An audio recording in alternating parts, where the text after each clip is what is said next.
Hello everyone, आज का जो अपना क्वेश्चन है वो कुछ इस तरीके से है।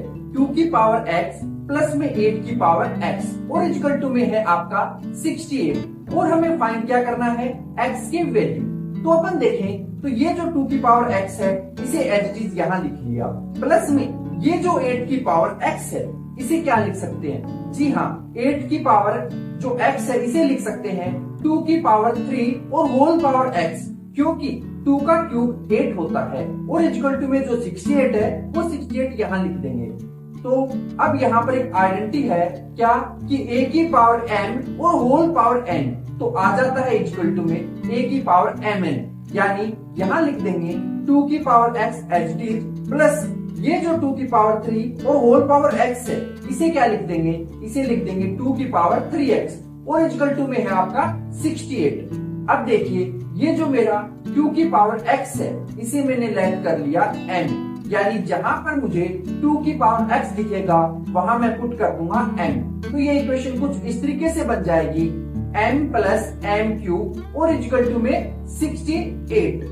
अब देखिए अगर मैं 68 को राइट हैंड साइड से उठाकर लेफ्ट हैंड साइड में ले आऊं तो ये कुछ इस तरीके से इक्वेशन बनेगी m cube plus n minus 68 और इक्वल टू में 0।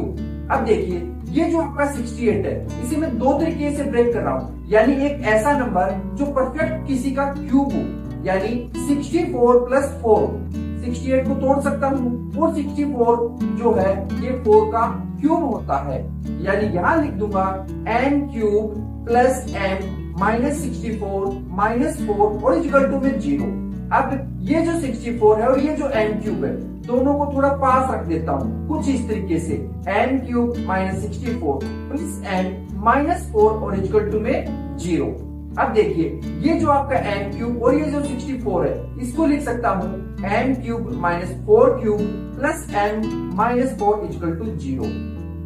अब यहाँ अपनी एक आइडेंटिटी बन रही है a cube minus b cube, जो कि क्या होती है? जो होती है a माइनस बी, फिर अलग से ब्रैकेट में a square plus ab plus b square. Okay, तो यहाँ a का काम अपना m करेगा तो b का काम ये वाला 4 करेगा, तो यहाँ लिखा जाएगा m माइनस 4 ब्रैकेट क्लोज और अलग से ब्रैकेट में m square plus p m4 plus 4 की स्क्वायर और आगे आ जाएगा प्लस आगे जो आपका m माइनस 1 4 जो ये वाला ये m माइनस 4 आ जाएगा और इक्वल टू में आ जाएगा 0।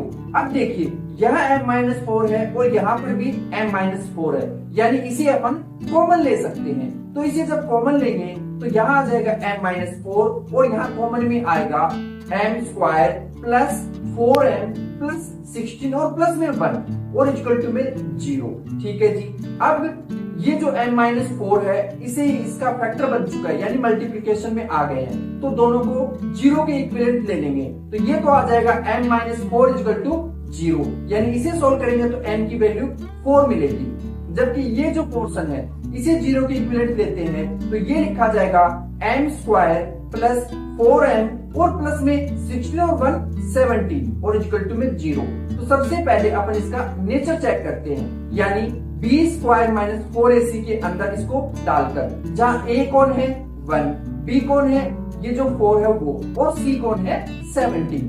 तो जब d equal to B square minus 4ac में रखेंगे तो ये आ जाएगा 4 का स्क्वायर माइनस 4 इंटू 1 इंटू 17। जब इसे सोल्व करेंगे तो हमें मिलेगा माइनस का 52 जो कि लेस देन 0 है, तो यहाँ पर नो रियल सॉल्यूशन होगा।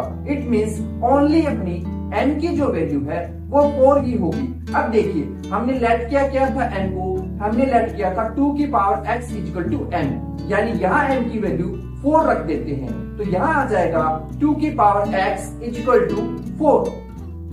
अब ये जो 4 है इसे लिखा जा सकता है 2 की पावर 2, यानी यहाँ लिखेंगे 2 की पावर x इक्वल टू 2 की पावर 2। अब बोथ साइड बेस सेम है तो पावर भी क्या होगी? इक्वल होगी, तो अपन लिख देंगे सो x इक्वल टू 2 और फाइनली यही होगा अपना आंसर। धन्यवाद।